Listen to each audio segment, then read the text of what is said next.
দুধ, ডিম এবং বিস্কিট দিয়ে যে এত মজাদার পুডিং বানানো যায় তা এই পুডিংটা না খেলে বুঝবেন না। আসসালামু আলাইকুম এভরিওয়ান, সবাই কেমন আছেন? আশা করি সবাই অনেক ভালো আছেন এবং সুস্থ আছেন।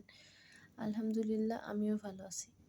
এই মজাদার পুডিংটা বানাতে প্রথমে একটা বাটির মধ্যে কয়েকটি বিস্কিট, তারপরে এর মধ্যে যাবে একটা ডিম এবং স্বাদমতো চিনি।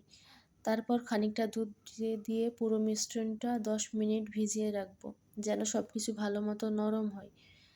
এবং যখন সেটা ভালোভাবে মিশিয়ে নেব তখন যেন মিশাতে ঝামেলা কম হয়। এরপর চলে আসবো চুলায় একটা কড়াই বসিয়ে এর মধ্যে একটু চিনি দিয়ে দেবো ক্যারামেল তৈরি করার জন্য। ক্যারামেল তৈরি করতে চিনিটা অনবরত নাড়তে থাকতে হবে, যেন ভালো মতো ক্যারামেলটা তৈরি হয়। ক্যারামেল তৈরি করাও একটা মেন পার্ট। এই তো আমি চিনিটা অনবরত নাড়তে থাকছি।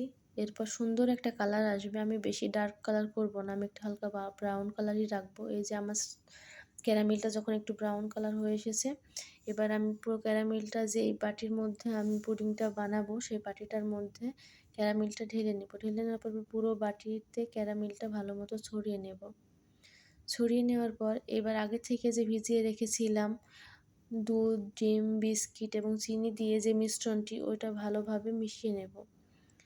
মিশিয়ে নেওয়ার পর যখন একদম ভালোভাবে মিশে যাবে, কোনো কিছুই থাকবে না, চিনি থাকবে না, চিনিটাও ভালো মতো গলে যাবে, এই পর্যায়ে এসে ক্যারামেলের যে বাটিটা রেখেছিলাম তার মধ্যে মিশ্রণটি ঢেলে দেব। এবার ভালো মতো ঢাকনাটা আটকিয়ে চুলায় একটা হাঁড়ির মধ্যে পানি গরম দিব। পানি গরমের এরপর একটি স্ট্যান্ড বসিয়ে দিয়ে এর উপর টিফিন বাটিটা বসিয়ে দেব। এবার 40 থেকে 50 মিনিট জাল করতে হবে। যদি একটু জোরে জাল দেন চুলায় তাহলে 30 থেকে 40 মিনিট জাল করলেও হবে। যেহেতু পুডিং একটু জাল লাগে, কেকের মতো একটা পুড়ে যাওয়া বা লেগে যাওয়ার ভয় নেই। এই যে আমার পুডিংটা রেডি, দেখেন কি সুন্দর বসে গেছে, একটুও নরম নেই। আমি কিন্তু ফ্রিজে রাখিনি, একদম চুলা থেকে নামিয়ে ঠান্ডা করে ঢেলে নিয়েছি। তারপরে এত সুন্দর জমাট হয়েছে পুডিংটা, মাশাআল্লাহ। এই যে এবার ছুরি দিয়ে কাটছি, দেখেন একটু ভেঙে ভেঙে যাচ্ছে না, এত সুন্দর জমাট বেঁধে পুরো পুডিংটা আছে।